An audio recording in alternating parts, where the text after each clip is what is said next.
সংসারের সব জিনিসপত্রগুলো ভাঙো, বাপের বাড়ি থেকে নিয়ে এসো না। মহারানী, আমার টিফিনটা কখন দেওয়া হবে? কটা বাসন ধুয়ে নিয়েছে, টিফিনটা দিচ্ছি। সকাল থেকে 7 ঘন্টা লেগে যাচ্ছে টিফিনটা দিতে। আপনার মতো আমি তো আর সাতপাড়া ঘুরতে যাই না, সংসারের সমস্ত কাজ আমাকে একাকেই করতে হয়। 7টা পাড়া কেন, 7টা গ্রাম ঘুরে আসলেও তোমার কাজ শেষ হবে না। হ্যাঁ, সংসারের কাজগুলো তো আপনিই করে দেন। আমাদের কালে আমরা এরকম ছিলাম না বাবু। তা কেমন ছিলেন? শাশুড়ির মুখে মুখে বৌমারা এইভাবে তর্ক করতো না। আমাদের কালেও না এইরকম চলে না। তা কেমন চলে? বৌমাকে শাশুড়ি মেয়ের চোখেই দেখে। তোমার ভাগ্য ভালো যে তোমাকে এই বাড়িতে থাকতে দিয়েছি। যদি আমার ছেলেকে বলি না, তোমাকে 1 সেকেন্ডে বাড়ি থেকে বার করে দেবে।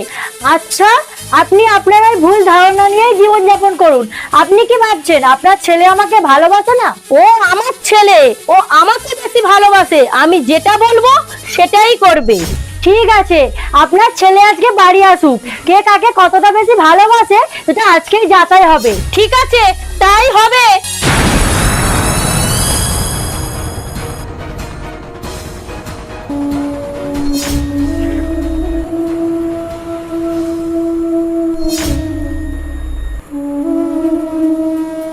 মা, তোমাদের আবার কি হলো?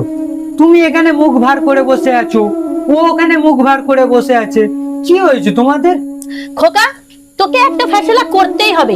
তুই তোর বউকে বেশি ভালোবাসিস না আমাকে বেশি ভালোবাসিস? হ্যাঁ, এটা আমিও জানতে চাই। একটা পুরুষের জীবনে মা এবং স্ত্রী দুজনেরই আলাদা আলাদা ভূমিকা থাকে। মায়ের আশীর্বাদ ছাড়া আমি পৃথিবীর কোনো কাজই সাফল্য পাবো না। আর স্ত্রী যে হচ্ছে সুখে দুঃখে সব সময় আমার পাশে থাকে। তোমরা দুজনেই আমার পৃথিবী, আর তোমাদের দুজনকেই আমি অন্তর থেকে ভালোবাসি।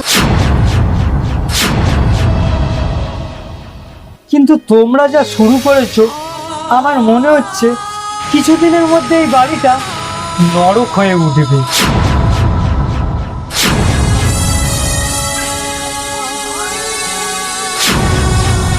হ্যাঁ, অত সহজেই নরক হয়ে যাবে? বৌমা, খাবার বারো। আজ থেকে আমরা একসাথেই খাবো, আর সংসারে সমস্ত কাজকর্ম দুজনে মিলে মিশেই করব। চলো। ঠিক আছে মা।